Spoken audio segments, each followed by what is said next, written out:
நீங்கள் டீலிமிட்டேஷன் தொகுதி மறுசீரமைப்பு என்பது தற்போது அவசியம் அவசரம் என்றால் அதற்கு ஏற்றவாறு மாநிலங்களுடைய உயர்வை வளர்ச்சியை மத்திய அரசு முழுமையாக கணக்கிட்டு அதற்கு ஏற்றவாறு மாநிலம் உயர கிராமம் முதல் நகரம் வரை இதன் அடிப்படையிலே பலன் பெறும் வகையிலே இது அமைய வேண்டும் என்பதுதான். அதற்காகத்தான் இன்றைக்கு தமிழக அரசு அதனை சார்ந்த கட்சிகள் குரல் கொடுத்து கொண்டிருக்கிறது.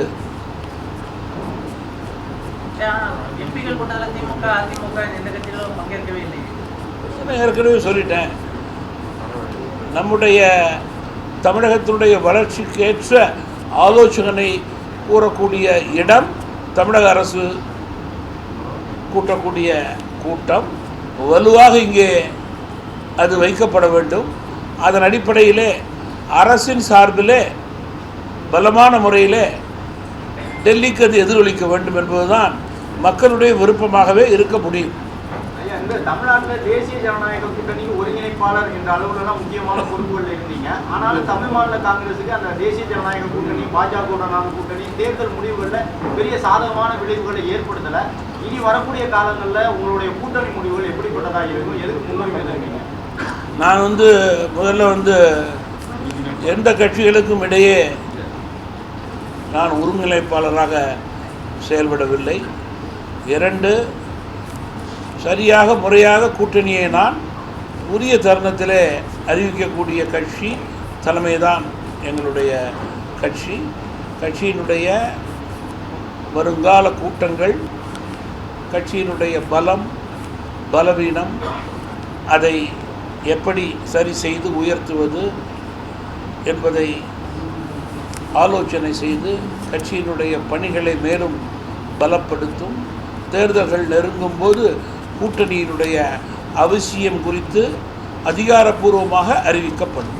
முதலமைச்சர் விஜயோட நிர்வாக ரீதியிலான செயல்பாடுகள் எப்படி இருக்குன்னு பார்க்குறீங்க? 2.5 மாதம் ஆட்சி நடந்து கொண்டிருக்கிறது. ஆட்சியிலே மக்களுடைய எண்ணங்களை பிரதிபலிக்கக்கூடிய திட்டங்கள் அறிவிக்கப்பட்டிருக்கிறது. இன்னும் சில மாதங்களிலே அந்த திட்டங்கள் பயன் தரும் வகையிலே அமைய வேண்டும் என்பது எங்களுடைய விருப்பம். அதனை மக்களுடைய எண்ணங்களுக்கு ஏற்றவாறு ஆட்சியாளர்கள் பூர்த்தி செய்வார்கள் என்று நான் நம்புகிறேன். கட்சி மேலும் வளம் பெற வேண்டும். பொறுப்பாளர்களுக்கு உள்ளாட்சியிலே பொறுப்பிலே இருக்க வேண்டும். அதற்கு தொய்வான இடங்களிலே இயக்கத்தை பலப்படுத்துவதற்கான பணிகளை செய்ய வேண்டும் என்பதுதான். அதான் இருக்க முடியும். தமிழ் மாநில காங்கிரஸ் கட்சியினுடைய மண்டல கூட்டங்கள் தொடர்ந்து நடைபெற்று கொண்டிருக்கிறது. மதுரை மண்டலமும் டெல்டா மண்டலமும் ஏற்கனவே நடந்து முடிந்திருக்கிறது. சென்னை மண்டலத்தை 3ஆக பிரித்து இன்றைக்கு சென்னை, காஞ்சிபுரம், திருவள்ளூர், செங்கல்பட்டு மாவட்டங்களுடைய மாவட்ட தலைவர்கள், மாநில நிர்வாகிகள் மற்றும் அமைப்பு தலைவர்கள் நிர்வாகிகளுடைய கூட்டம் நடைபெற்றது.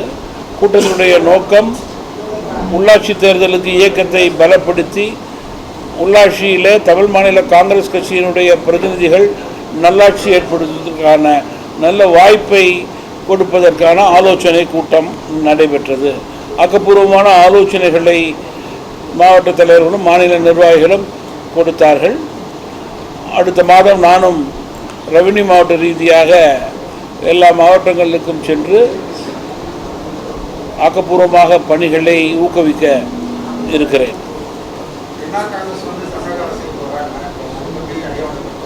எனக்கு எந்த விதமான அதிகாரப்பூர்வமான தகவலும் அதை பற்றி இல்லை. இல்லை, நான் பத்திரிகை தொலைக்காட்சியில் நான் உண்மையிலே பார்க்கவில்லை. 2வது, தமிழகத்தினுடைய புதிய ஆட்சி அவருடைய முதல் பட்ஜெட் பொதுவான பட்ஜெட். 2 விவசாய வேளாண் பட்ஜெட் பொதுவாக அனைத்து தரப்பு மக்களுடைய எண்ணங்களை பிரதிபலிக்கக்கூடிய வகையிலே பொது பட்ஜெட் அமைந்திருக்கிறது. தேவைக்கு ஏற்றவாறு நிதி ஒதுக்கீடு செய்யப்பட்டிருக்கிறது. கூடுதல் நிதி சில அம்சங்களுக்கு தேவைப்படுகிறது என்ற தேவையை அந்தந்த துறையினுடைய சங்கங்கள் வெளிப்படுத்தியிருக்கிறது. அதை அரசு வரும் நாட்களிலே பூர்த்தி செய்யும் என்று நம்புகிறேன். குறிப்பாக வேளாண் பட்ஜெட்டை பொறுத்தவரையில் விவசாயிகளுடைய வருங்கால முன்னேற்றத்திற்கு ஏற்றவாறு பட்ஜெட் அமைந்திருக்கிறது. மேலும் விவசாயிகளுடைய நோக்கம் அவர்களுடைய வங்கி கடன் அடைப்பு முழுமையாக இருக்க வேண்டும் என்பதுதான். அதை தமிழக அரசு பூர்த்தி செய்ய வேண்டும் என்று தமிழ் மாநில காங்கிரஸ் கட்சியின் சார்பிலே கேட்டுக்கொள்ள விரும்புகிறேன். இன்றைக்கு தமிழகத்தினுடைய முக்கிய பிரச்சனை காவிரி பிரச்சனை, மேகதாது பிரச்சனை, தொகுதி மறுவரைவு. இதில் அரசு கவனம் செலுத்தி படிப்படியாக செல்லக்கூடிய நிலை ஏற்பட்டிருக்கிறது. குறிப்பாக காவிரி பிரச்சனைக்கு மேகதாது கட்டுவதற்கு அனுமதிக்கக்கூடாது, தண்ணீர் தேவையை அரசு பூர்த்தி செய்ய வேண்டும் என்று நம்முடைய உரிமையை கோருவதற்காக தமிழக அரசு தற்போது உச்சநீதிமன்றம் சென்றிருப்பது வரவேற்கத்தக்கது என்று தமிழ் மாநில காங்கிரஸ் கட்சி கருதுகிறது. மேலும் தொகுதி மறு அறைவை பொறுத்தவரையில் மிக முக்கியமான ஒன்று, தமிழகத்தினுடைய கிராமம் முதல் நகரம் வரை வளருவதற்கான சூழல் இதில் இருக்கிறது. அதை முழுமையாக பயன்படுத்தி கொண்டு தமிழகத்தினுடைய பிரதிநிதிகள் உயர்வதற்கான ஆக்கப்பூர்வமான பணிகளுக்காகவே இன்றைக்கு நாடாளுமன்றத்துடைய கூட்டத்தை அரசு கூட்டியிருக்கிறது. துரதிர்ஷ்டவசமாக சில கட்சிகள் இந்த கூட்டத்திற்கு செல்லாதது வருத்தம் அளிக்கிறது. மக்களுடைய எண்ணங்களை பிரதிபலிக்க வேண்டியது மக்கள் பிரதிநிதிகளுடைய கடமை. அதை அவர்கள் முறையாக செய்ய வேண்டும் என்று நான் கேட்டுக்கொள்ள விரும்புகிறேன்.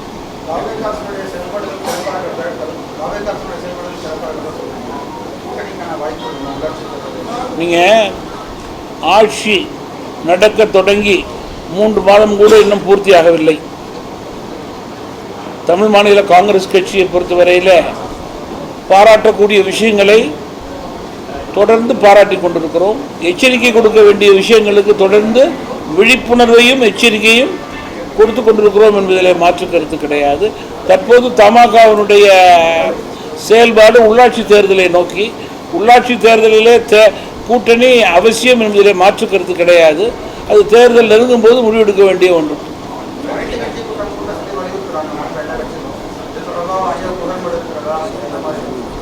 ஏற்கனவே சட்டமன்றத்திலே ஒரு முடிவெடுத்து அதன் அடிப்படையிலேயே கர்நாடக அரசுக்கு தமிழக அரசு தண்ணீர் கொடுக்க வேண்டும் என்பதற்கு வலு சேர்த்தது. மேலும் முதல்வர் பயணம் கூட திட்டமிடப்பட்டிருந்தது. இருப்பினும் மேலாண்மை ஆணையம் கூறிய பிறகு கூட கர்நாடக அரசு தண்ணீர் கொடுக்காதது மிகுந்த வருத்தமான செய்தி. இறுதியாக சுப்ரீம் கோர்ட்டுக்கு போக வேண்டிய கட்டாயத்தின் அடிப்படையில் தமிழக அரசு தன்னுடைய உரிமையை நிலைநாட்ட நினைக்கிறது. தேவைக்கேற்றவாறு அனைத்து கட்சி கூட்டம் தமிழ்நாடு அரசு போடக்கூடிய சூழல் வரும்போது அதை செய்வார்கள் என்று நம்புகிறேன். இன்றைக்கு கூட அனைத்து நாடாளுமன்ற உறுப்பினர்களையும் தொகுதி மறுவரைக்காக கூட்டிருக்கிறார்கள். அதிலே எதிர்கட்சியும் ஆண்ட கட்சியும் கலந்து கொள்ளவில்லை என்பது வருத்தமான செய்தியாகத்தான் இருக்கிறது.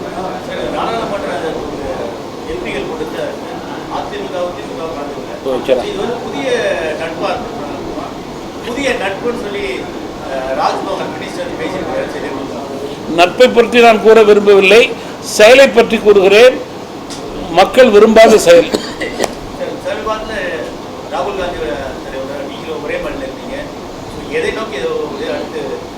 ஒரு தமிழகத்தினுடைய மூத்த அரசியல் தலைவர், ஏன் அகில இந்திய அளவிலே பிரபலமான தலைவர் திரு வைகோ அவர்கள் தன்னுடைய பாராளுமன்றத்தினுடைய பேச்சுக்களை புத்தகமாக வெளியிடுகிறார்கள்.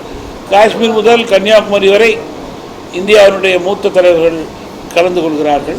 தமிழகத்தை சேர்ந்த தலைவர்களிலே நானும் ஒருவனாக அந்த பத்திரிகையில் இருக்கிறேன். குறிப்பாக அந்த புத்தகத்தை வெளியிடுவது அகில இந்திய அளவிலே முன்னணி தலைவராக இன்றைக்கு மக்களுடைய மனதிலே அவருடைய எண்ணங்களை பிரதிபலித்துக் கொண்டிருக்கும் திரு ராகுல் காந்தி அவர்கள் அந்த புத்தக விழாவிலே கலந்து கொள்வதற்கு தமிழ் மாநில காங்கிரஸ் கட்சிக்கு மிகுந்த மகிழ்ச்சி. நாங்கள் காங்கிரஸ் கட்சி ஏற்கனவே இன்றைக்கி கூட்டணி அரசியலிலே இருப்பதற்கு எங்களுடைய மகிழ்ச்சியைத்தான் தெரிவித்தோம். காங்கிரஸ் கட்சி 60 ஆண்டு காலமாக பெருந்தலைவருக்கு பிறகு வாய்ப்பில்லாத ஒரு சூழலிலே இன்றைக்கு இந்த கூட்டணியிலே காங்கிரஸ் கட்சி இருப்பது தமிழ் மாநில காங்கிரஸ் கட்சிக்கு மகிழ்ச்சியாகத்தானே இருக்க முடியும். மேலும் காங்கிரஸ் கட்சி என்ற பெயரில் இருக்கின்ற கட்சிகள் இருக்கின்ற இடம் நிச்சயமாக நேர்மையான இடமாக தான் இருக்க முடியும் என்பது எங்களுடைய ஆழமான கருத்து.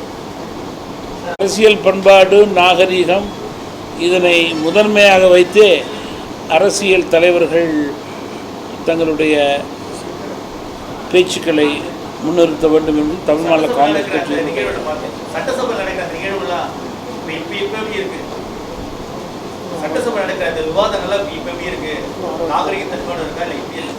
சட்டசபையினுடைய விவாத நிலைகளை பொறுத்தவரையிலே ஒவ்வொரு துறை அதனை சார்ந்த வளர்ச்சி அதற்குண்டான ஆலோசனைகள் இதை எதிர்கட்சிகள் கூட்டணி கட்சிகள் முன்வைக்க வேண்டும்.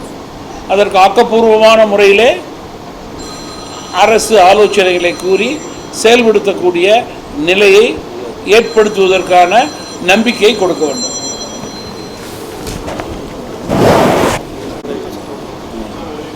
நேற்றைய தினம் கூட காவிரி பிரச்சனைக்காக தமிழக அரசு அதனை சார்ந்த 4 முக்கிய அமைச்சர்கள் விவசாய பிரதிநிதிகளை சந்தித்து பேசி இன்றைய நிலை என்ன, அதற்குண்டான